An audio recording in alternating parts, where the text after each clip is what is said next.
There are a few optimizations that can be made to each page on your website to help improve search engine optimization.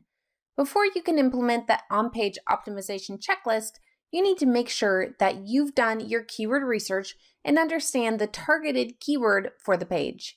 You want to choose one primary keyword. The page will end up ranking for multiple terms, but you want to start by having a primary keyword to focus on for each page. And ideally, your pages will all focus on unique topics.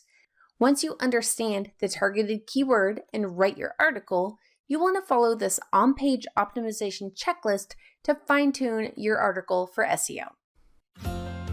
And now it's time for some more DIY SEO tips with Jennifer Regina. If you'd like to be able to easily refer back to this information, you can download the on-page optimizations cheat sheet. That link will be included in the full article. So just click the show notes, view the full article, and you'll be able to download that free cheat sheet there. First item on the list is add the keyword to the title. Confirm the keyword appears in the page title. The closer to the beginning of the title, the better. The page title tag is displayed as the main title in Google search results.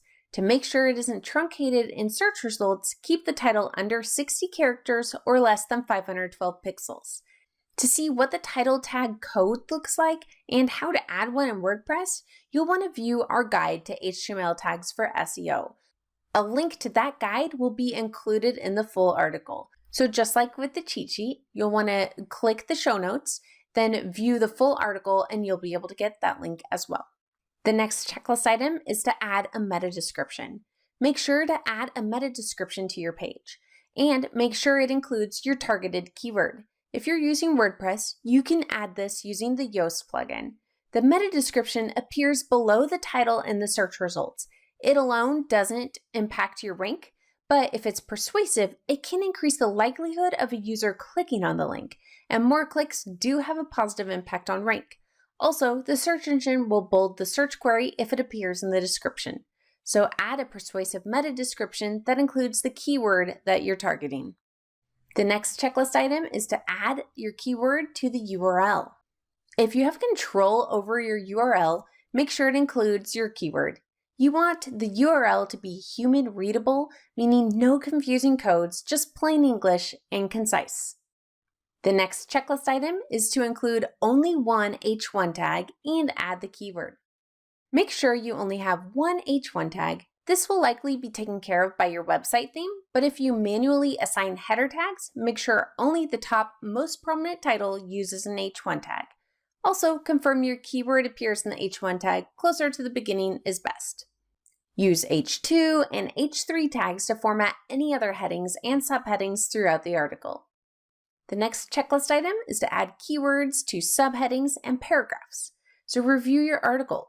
Locate any instances where you can add in your keyword, topic, or any keyword variants. You don't want to include the exact phrase every single time, but add similar relevant phrases. Don't overdo it. Keep it subtle and natural. Try to incorporate the keyword in a few subheadings and paragraphs. And then the next item, make sure your keyword appears in the first paragraph.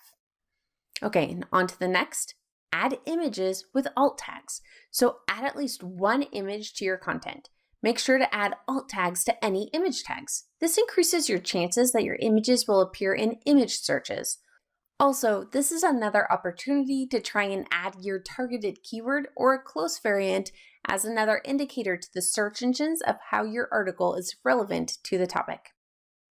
The next item is add internal links. Internal links have many benefits.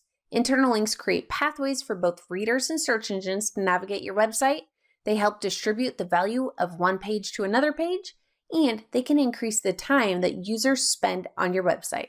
Review your article and identify any part of the content where it would benefit the reader to add a link to an existing article on your site.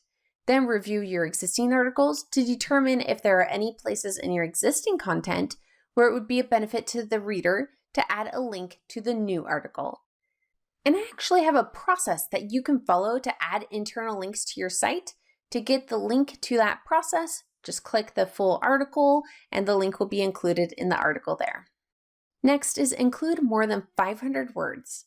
So there isn't a hard and fast rule to use for length. Typically, marketers aim for at least 500 words, and a lot of people recommend long-form content of at least 3,000 words.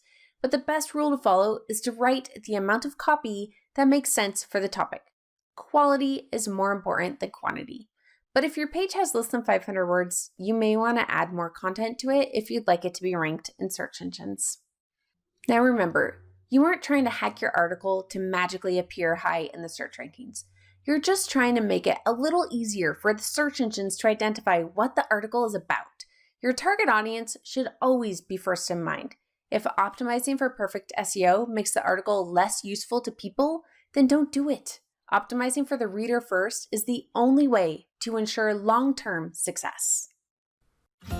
Thanks for listening, and if you enjoyed this, please subscribe.